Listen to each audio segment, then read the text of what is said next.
Hey guys, NaturallyNellzy here today, and I am back with a video that I've been wanting to record for a while now. And this one is more so on the finance side. I know the demographic on this channel is usually between like 18, I got my teenagers, and I also have more so of my 20-year-olds, like about 25, 26 years old.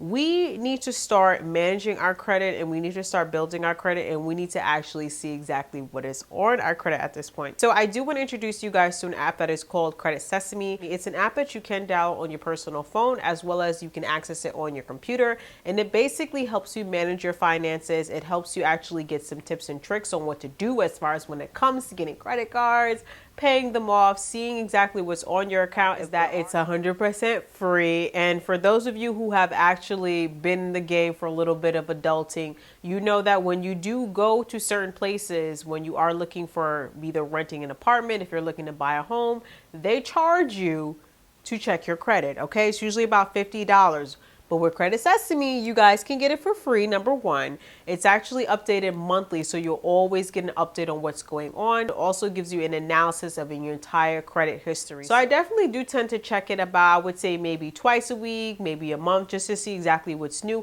And it's good because it lets me know exactly what's going on with my account, especially if my score has risen, if there's any fraudulent activity on there. It definitely keeps me abreast on my personal finances. So if you guys are interested in finding out exactly what's on your report, because you'd be surprised, like sometimes they have, you know, family members that may open up certain things in your name by the time when you was an infant that you didn't know about. Those things are scary, and unfortunately it happens a lot. And I love it because I'm a very visual person, so the fact that they have different colors to let me know what's going on with my score, it's helpful to understand it a lot better. So the 4 categories that they have are poor, fair, good, and excellent. You'll be able to see different credit cards that you can apply for that most likely you will be approved for. If I see you going from John, you going to Harry, you going to Tom, you going to Jill asking for money, and they all telling you no, what makes you think I'm gonna give you my money? There's a chance I'm most likely not gonna get it back. So that's why I love that feature on the app, because it lets you know if you have a good chance, a poor chance, a very good chance, so that when you apply, you know for a fact most likely it's going to be a yes or a no. Another function on the app where it tells you about your credit usage, and this is also very important because lenders will see this information as well. So the way that usage works is, let's say you have a credit card, a Chase Sapphire card, right?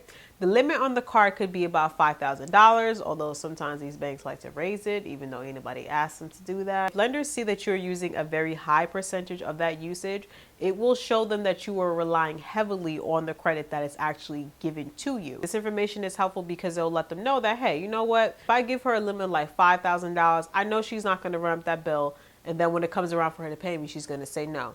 Her credit usage is low. She's not using the cars a lot. She's paying her bill on time. I'm going to approve her for a credit card. Another good thing is that it gives you information on your payments as well. It lets you know exactly what your bill would be like every month when you're paying for certain things. So it depends on if you have a loan, if you have a mortgage, if you have a student loan, you know, Sally Mae, y'all know about Sally Mae. This information is helpful because it will let you know if you are living beyond your means. A lot of the time we have instances where, you know, I call it Instagram flossing. You see people who flash a lot of different things. Most of the time they have the latest bag, they have the latest shoes, you know, they have the latest outfit, but they don't have no car. They always taking an Uber.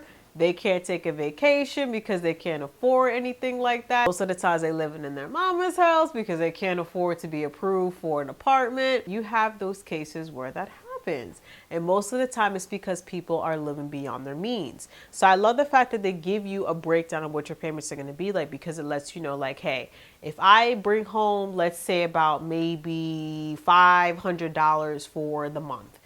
If my credit card bill is $700, obviously we see there's a gap there. If you are living beyond your means, it's going to be very hard for you to maintain any money in your account, pay off all your credit cards, and keep your credit score at a decent number. Mainly because as soon as you get your paycheck, the majority of it is going to bills. But I love the fact that it keeps you abreast, number one, on all of your finances, and it gives you a breakdown on what you can afford, what you can't afford. Another fun thing that I love about it is the fact that it has home buying power. It lets you know exactly the type of loan that you will most likely be approved for when you go to the bank. Most people have no idea because it doesn't really get your hopes up. Like if you're looking at a $500,000 house and you look and you can only get like about a loan of 50 grand, you may need to, you know, come down a little bit. So I love the fact that it lets people see the reality of what they can afford and pretty much give them an idea of what they're able to attain if they continue to keep their credit score good. So the best thing I love about it is that it gives you key factors that are really important to lenders when they are looking at your credit score. So the last part that I love about the app is that it gives you information as far as tips and tricks on what creditors prefer versus what your actual information is, or your number. So the main three factors would be, of course, your credit usage, it would be your payment history, and then it would be inquiries on your account. All three of these factors are what lenders look at when they are viewing you as an individual. Like, is this person trustworthy with money? That's basically what all three of these mean. So right now it's showing me that I have an A, and this is mainly because when it comes to bills, I make sure I pay it on time, okay? I don't want anything that's showing it went to collections, it was a negative, derogatory marks. You don't want any of that on your credit report, because that's the first thing that lenders are going to see, and they're going to label you as untrustworthy when it comes to money, and they're not going to give you any. So you definitely want to make sure that you're looking out for those things. And again, if you have anything on here that's going to show it is negative, maybe you may have forgotten about it, you weren't aware somebody did it, it'll tell you on the credit report, because sometimes there are mistakes on there and you have the ability to correct it before you go and try to buy a house, and then they're telling you got a Verizon bill $300 from like 1999. You want to make sure you catch these things,